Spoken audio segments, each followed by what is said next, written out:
మరికొన్ని రాష్ట్ర వ్యాప్త వార్తలు సంక్షిప్తంగా వేగంగా చూద్దాం. శ్రీకాకుళం జిల్లా టెక్కలిలో 4 కొత్త ఆర్టీసీ బస్సులను మంత్రి అచ్చెన్నాయుడు ప్రారంభించారు. అనంతరం టెక్కలి, సంతబొమ్మాళి, కోటబొమ్మాళి మండలాల్లో వివిధ అభివృద్ది కార్యక్రమాలకు శ్రీకారం చుట్టారు. కూటమి ప్రభుత్వంలో అభివృద్ది పరుగులు పెడుతోందని మంత్రి సవిత అన్నారు. శ్రీ సత్యసాయి జిల్లా నాగలూరులో 1,05,00,000తో నిర్మించిన సిమెంట్ రోడ్డును ప్రారంభించారు. బాపట్ల జిల్లా అద్దంకి బాలికోన్నత పాఠశాలలో మంత్రి గొట్టిపాటి రవికుమార్ చేతుల మీదుగా 309 మంది విద్యార్థినులకు సైకిళ్ల పంపిణీ కార్యక్రమం నిర్వహించారు. ఆసిస్ట్ ఇండియా స్వచ్ఛంద సంస్థల ఆధ్వర్యంలో సైకిళ్లు అందజేశారు. పశ్చిమ గోదావరి జిల్లా గణపవరం మండలంలో రాజు వేగేశ్న ఫౌండేషన్ చేపట్టిన పలు అభివృద్ది పనులను కేంద్ర మంత్రి శ్రీనివాస్ వర్మ, మంత్రి నిమ్మల ప్రారంభించారు. సేవా కార్యక్రమాలు చేపడుతూ అనంతకోటిరాజు ఆదర్శంగా నిలుస్తున్నారని కొనియాడారు.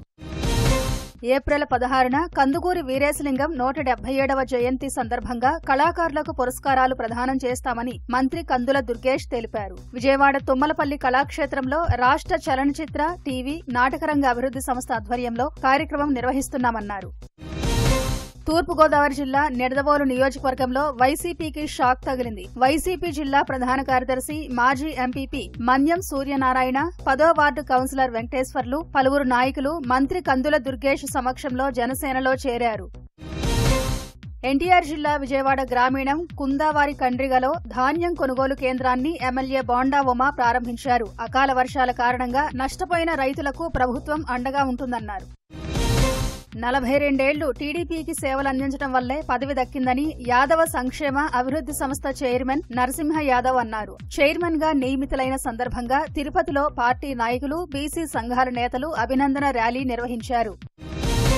విజయనగరంలోని పాత జిల్లా కోర్టు కాంప్లెక్స్ ఎదురుగా ఎలక్ట్రిక్ వాహనాల ఛార్జింగ్ స్టేషన్ ను ఏపీఈ పీడీసీఎల్ సీఎండీ పృథ్వీతేజ్ ప్రారంభించారు. ఎలక్ట్రిక్ వాహనాల్ని ప్రభుత్వం ప్రోత్సహిస్తోందని, ప్రైవేటు భాగస్వామ్యంతో ఛార్జింగ్ స్టేషన్లు ఏర్పాటు చేస్తున్నామని తెలిపారు.